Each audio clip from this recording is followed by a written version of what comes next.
Welcome to Soto Creations, where we make your imagination a reality. We're starting out with this backdrop. It's a wooden backdrop. I'm using weights to secure it in the back. The weight, of course, depends on how windy it is outside. I just have my regular weights, and those are the clips that I get from Walmart. They're the smaller size.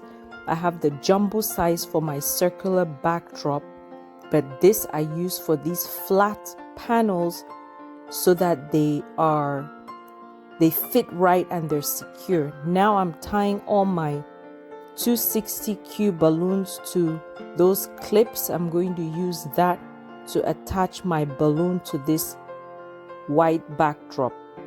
I have just a couple of shades of balloons that I'm going to be using today. I thought about this design a couple of weeks ago because I had Palm Sunday in mind. Now, I didn't want anything too bright or that stands out, but I definitely knew I wanted some branches of leaves to stand out on my design. But I did want the balloons to be very subtle, and I'll show you my thought process through this whole thing. What I'm doing here is creating a cluster of 6 balloons that I'm going to alternate with this color and the white. So the colors I'm using today are all from Tuftex. This one is called the Empower Mint, not Empowerment, but Empower Mint. I'm showing you how it's oval shaped and how I compress while letting the air out and then tie together to give it more of a rounded shape. With the 6, I'm using 11-inch balloons and also 17-inch balloons. And in each cluster of 6, I'm using 2 17 inches and 4 of the 11 inches. But of course, they're not inflated to size. They're compressed down so that they each have a rounded look. This is just the white for Qualitex as well that I'm creating all my clusters with. So I was saying the inspiration behind this backdrop is Palm Sunday. Today is Palm Sunday, so I'm posting this video today. I hope you enjoy it. Pardon again my kids. When I start recording, that's when they always need something. Oliver always has his ears closed, but he runs back and forth. And of course, Daniel and Sabi, they're asking me questions. So I'm back and forth trying to set this up real quick at the same time talking to them. This green balloon, I was considering adding it, so I decided to inflate it just to see how it would look with these 2 colors, and I didn't like the look. It wasn't what I was going for. I really want just a light and airy decor with leaves on it, and I'll let you know at the end if it was everything I dreamt of or imagined. As I say, Soto Creations is where we make your imagination a reality. So I'll let you know. You'll see my reaction towards the end, whether it turned out how I imagined or not. So we're just forming all our clusters right now, and we're going to create this design. So if you don't celebrate Palm Sunday or you haven't heard of Palm Sunday, when I think of Palm Sunday, it brings back lots of memories from back home, because the way we celebrate Palm Sunday back home is that everybody brings a palm branch to church. Before I continue with my story, I'm just inflating my 5-inch balloons. I'm just creating 3 balloons, deflating like I did the big balloons, but I'm just connecting 3 balloons together and tying them by the neck. So that's what you're seeing me doing here. I'm using the Empower Mint and the white as well to create clusters. I end up not using all the filler balloons, which are these 5 inches, but they do come in handy.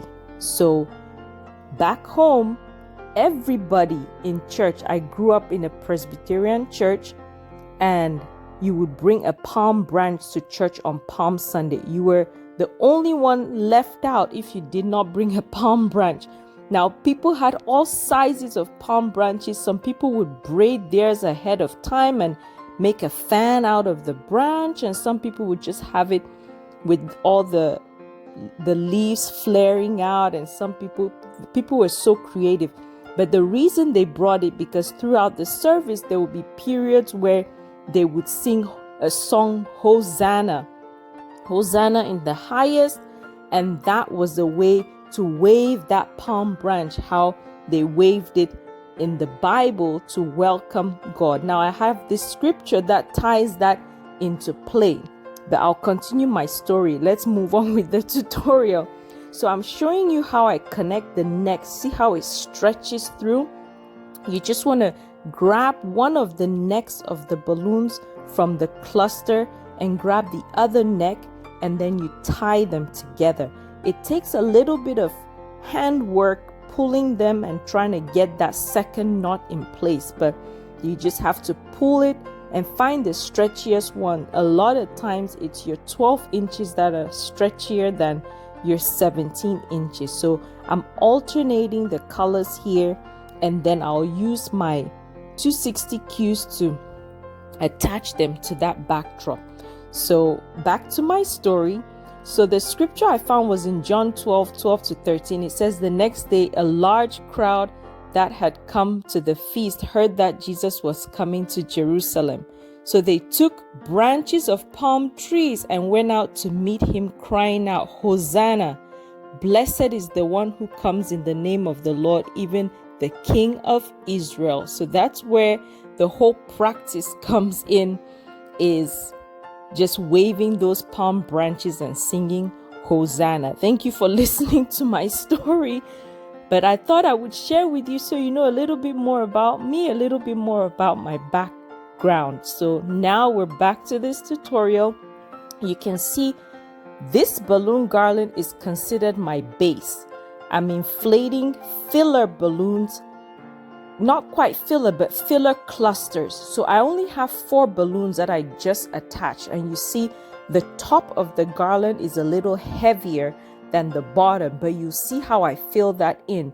So I'm inflating 2 of the 11 inches, compressing, and 3 of the 11 inches and 1 of the 17 to create that filler cluster. And I put this next piece, make some adjustments, and you see now half of my balloon garland from the top part is heavier than the bottom half. So I'm doing the same thing. This time I'm going to inflate a cluster of the Empower Mint and also a cluster of the white balloon, again with 4 of the 11 inches and 1 of the 17 inches, and you see me attach, and that will just fill up the balloon, because I didn't fill up the garland. I didn't like how it looked a little skinny compared to that backdrop. I want it nice and full. So we're attaching those. Again, to attach that, you want to get into your main garland. I have a gap right there I'm pointing to so you can see where I have to fill up some more. But when you're designing, I always tell you, when you put balloons, you make adjustments, you step back. Sometimes even when I'm done with my design and I'm taking a picture, that's when I see a piece that I need to add or something I need to adjust. So you always want to step back to see what you're doing, if you like it, if you need to make adjustments. So now I notice that my balloon garland at the top just ends at a very straight point. So I decide to inflate 4 of the 11 inches in a smaller size, and I'm just going to put that, and you see how it creates that pointed look to somewhat end the garland, right? Because I don't want it to end in a period, which is a straight line, or that's my thought process. I'm showing you how I connect my 3 balloons. I make sure that all of the necks are on one side, and when I attach my rubber band, it goes to the other side to attach to my garland. This is more of an aesthetic thing to me, the pickiness in my decor, because I don't want someone seeing a neck sticking out on the design. So all the necks are inside, and it doesn't show on the outside. It creates a clean, nice look to the decor. I'm making more adjustments here as I add the filler balloons. Mind you, it's still Palm Sunday, it's still a palm design, so we're going to add our palm branches here in just a little bit. But I'm putting all my filler, not necessarily paying attention. At first I was to the color matching the same color, but because the design is it's clusters of colors, but they look mixed together because we have just two colors we're working with, I decide to just spread it around, and that is what it looks like so far. I'm trying to see if I need to add any more of the fillers, of course, looking at each design and looking at the decor, making sure I have everything covered. I'm also keeping in mind that I have to add my branches, so I have to create space for that as well. So again, if this is your first time tuning in, thank you for watching. Thank you for tuning in. I hope you consider subscribing and joining us. We create decor ideas. I take you along with me for my setups, and I love what I do. This is so much fun. I'm showing you all the branches I have. I have two types, and you saw this in my jungle theme tutorial, the video I posted. I have that link below. But what I do with these, I put a blob of glue, hot glue on the end, so it doesn't pop my balloons when I'm inserting them into the balloon garland. This just creates a little bit of traction as well, so they don't slip out. But here I am just putting that finishing touch of what I wanted the backdrop to look like. So I'll show you my reaction here in a bit. Enjoy.